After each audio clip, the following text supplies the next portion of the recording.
With the electoral reforms legislation clearing the lower house on Wednesday night, it's timely to revisit the initial rationale behind capping political donations. The accompanying chart illustrates all declared political donations from parties or individual politicians. See the data note below for further details, categorized by financial year and source. Donations are classified as either originating from Clive Palmer or a Clive Palmer-owned entity, Clive, in red, or from other sources, not Clive, in blue.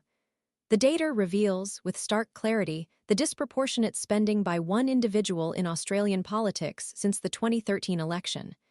The extent of Palmer's actual political influence remains debatable, but his impact was most pronounced in 2013. That year, his Palmer United Party secured 3 Senate seats, and he won a seat in the lower house. Subsequently, he engaged in substantial spending on an anti-Labor advertising campaign during the 2019 election, despite his party failing to win any seats in either the Senate or the House of Representatives. His significant spending continued in 2022, with the United Australia Party, UAP, expending a total of $123 million. This considerable investment yielded only 1 Senate seat. The proposed donation changes, now law, have sparked considerable debate. Guardian Australia's modelling suggests that Palmer's UAP would be the most significantly impacted party under the original proposals.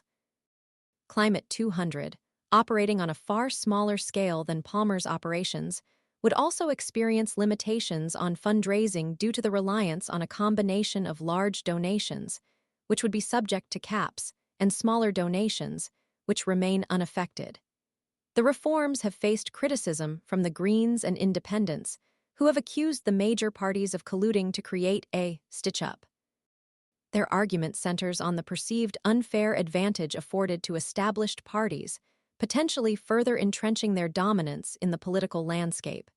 The Greens, in particular, highlighted the discrepancy between the funding models of well-established parties, who receive significant financial contributions through diverse channels, and newer or smaller parties, who are more reliant on large donations, which may now be significantly curtailed.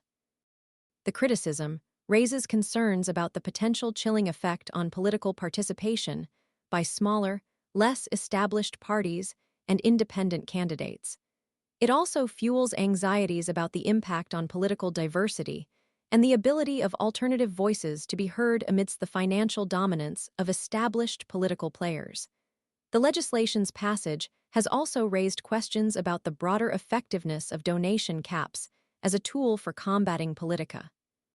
While proponents argue that limiting large donations reduces the potential for undue influence from wealthy donors, critics point to the challenges in effectively regulating and enforcing such caps, especially given the diverse avenues through which wealthy individuals and corporations can influence the political process. For example, indirect methods of supporting political candidates, such as supporting associated advocacy groups, may become more prevalent. Furthermore, concerns have been raised about the potential for unintended consequences. The limitations on donations could disproportionately affect smaller parties and independent candidates who heavily rely on individual contributions to finance their campaigns. This raises the possibility of inadvertently hindering political competition and diversity, and thus reducing the responsiveness of the political system to the needs of broader segments of the population. The critics contend that while the intent may be laudable, the practical implementation and impact require much closer scrutiny. The focus must extend beyond simply limiting large donations to encompass a broader approach that addresses the root causes of political funding imbalances and promotes a more transparent and equitable political landscape. The data used in this analysis presents a snapshot of declared political donations. The Australian Electoral Commission, EEC, disseminates donation data across multiple datasets. For this analysis, we've integrated donation declarations from both political parties reported annually by financial year and individual political candidates reported for election and by-election periods. This methodology reflects the divergence in declaration practices. Most party-affiliated donations are reported annually, while independents typically declare donations associated with specific election campaigns. It is crucial to acknowledge that this data doesn't represent the entirety of political funding during this period. The major parties receive significant additional revenue from investments, membership fees, and other sources beyond the scope of declared don. The limitations of the data warrant careful consideration. While the data provides a valuable insight into declared donations, it doesn't capture the full extent of financial activity in politics. Undeclared donations, indirect contributions, and other forms of political spending remain significant challenges for transparency and accountability in Australian politics. The ongoing debate around electoral reform highlights the ongoing tension between maintaining a vibrant and competitive political landscape while addressing concerns about the influence of money in politics.